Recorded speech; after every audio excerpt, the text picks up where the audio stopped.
নমস্কার। এখন পৌঁছে রাখবো আরও একটি নিউজে। আজকে বিশেষ নিউজ প্রতিবেদন উজ্জ্বল দাসের রিপোর্ট পশ্চিম বর্ধমান আসানসোল কুলটি থেকে। দীর্ঘদিন থেকে পানীয় জলের সমস্যা রয়েছে আসানসোল পুর নিগমের 64 নম্বর ওয়ার্ডের কুলটি শিমুলগ্রাম এলাকায়। আর এই নিয়ে স্থানীয় বাসিন্দাদের নিয়ে এলাকায় জল সমস্যার বিষয় নিয়ে বৈঠক করলেন এডিডিএ ভাইস চেয়ারম্যান উজ্জ্বল চ্যাটার্জি। জানা যায় ডিজিটাল গ্রোথ ওয়ার্কার্স স্কুল কারখানার থেকে এলাকায় পানীয় জল পরিষেবা দেওয়া হতো, কিন্তু সেই পানীয় জল এলাকার মানুষ পাচ্ছে না বলে এলাকার সাধারণ মানুষের অভিযোগ। এর ফলে অসুবিধার সম্মুখীন হতে হচ্ছে এলাকার মানুষদের। যদিও সমস্যার বিষয়টি নিয়ে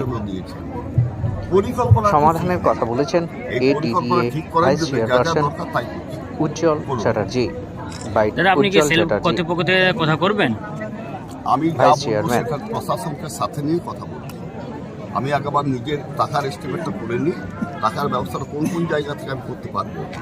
জেলা শাসককে বলবো, এডিডিএকে বলবো, কর্পোরেশনকে বলবো, যেগুলো আমাদের এলাকার দায়িত্ব রয়েছে তাদের বলে টাকার ব্যবস্থাটা করব। তারপর আমি ইস্কোকে তাদেরকে নিয়ে বলবো যে আপনার একটা সময় চেয়ে নিন ইস্কোর কাছে, যে এতদিনের মধ্যে এই এলাকায় কাজ আমরা করে দেবো।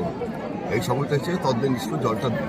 দাদা, এইরকমই দেখা যাচ্ছে কুলটি, শিমুলগ্রাম, কেন্দ্রবাজার, নিচু গ্রাম, রানীতলা, আপনার নিউ কলোনি সব দিকে সেম অবস্থা, সেলে পুরো জল বন্ধ আছে। তো এর নিয়ে দাদা আমি সবটা তার একসঙ্গে করার ক্ষমতা নেই। হ্যাঁ, সব জায়গায় একসঙ্গে করে দেওয়ার ক্ষমতা আমার নেই। যার ক্ষমতা আছে কেন্দ্রীয় সরকার, তারা বুঝবে।